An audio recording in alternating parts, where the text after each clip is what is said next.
Hi, I'm Tanya. Last night in our Zoom meeting, we were talking about grief and loss. And I just wanted to summarize a few of the points that we talked about last night. Grief will come and go. So, grief is like one of those things you absolutely cannot control. It just has a way of like overtaking you at times, showing up at unexpected times, not being there maybe when you expect it to be there.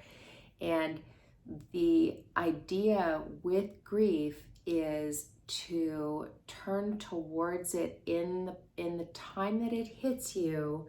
Have a plan. I recommend like taking a blanket, getting a cup of tea. Oh, I'm feeling grief. It's knocking on my door, or it's pushing me down. Some grief will show up, and the more you can turn towards it, like lean into your grief, and even just go inside and just sit with the grief and say, I see you. I understand why you're here.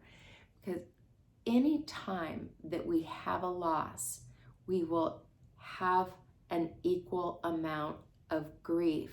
So if we have a big loss, we're going to have quite a big amount of grief.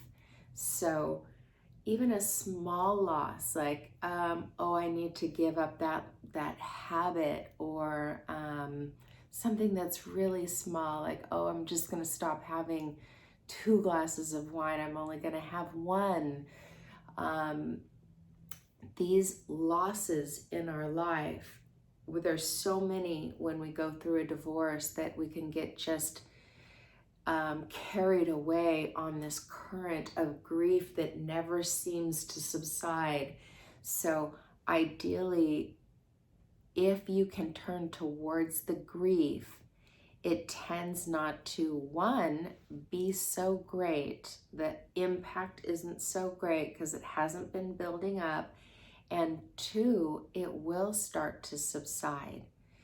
So, make sure when you have grief to spend some time with it, slow down and ask yourself, what is the loss I'm experiencing right now? It could be a different loss each time. Maybe it's a loss of your sense of self-worth because you're not feeling that you're being treated right, or it's a betrayal, or it's a loss of a relationship, or it's a loss of financial security.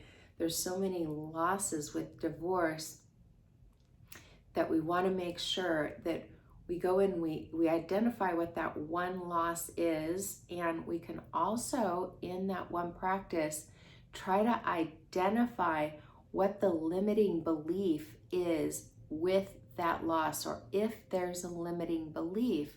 And our limiting beliefs might sound like, oh, I guess I really just don't deserve that money, or I really wasn't good enough anyway, or all these thoughts that really aren't true and are very not self-respectful. Grief is seeking more love and more self-respect. So grief has a purpose for you. It comes and shows you you had love here and you don't. Where can you find a similar love? I'm not saying to go out and get another guy. What I'm saying is, oh, what you miss maybe is going out to dinner, or what you miss is the conversations, or what you miss are the family gatherings, or what you miss are a tender hug. You can try to find that in another place, so this grief isn't so heavy, but just be careful not to cling on or grasp on to something over here to fill the void and fill the pain of the grief. So the grief can tell you what you value, what you need more of. For example, a couple years ago, my mother passed away, and what I realized when I was grieving is I really missed the conversation with an older, wise woman who I could sit and have dinner with. And I ended up calling a friend of my mom's, and we ended up spending time doing that same thing that my mother and I did. So I was able to satisfy that grief on some level and return to a certain level of love. So anyway, that was a little bit of what we talked about last night, that grief is a part of life, and so is loss. And loss, there's a great book called Necessary Losses, and one of the summaries of that book is that in our life we have losses, and we need to accept the loss in order to mature and feel capable.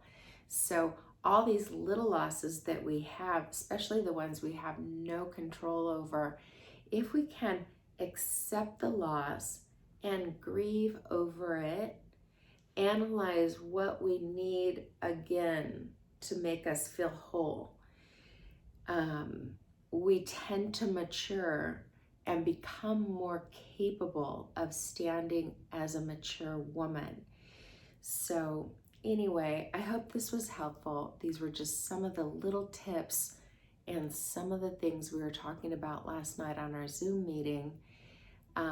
Grief and loss. We actually do need to lean in, not lean out.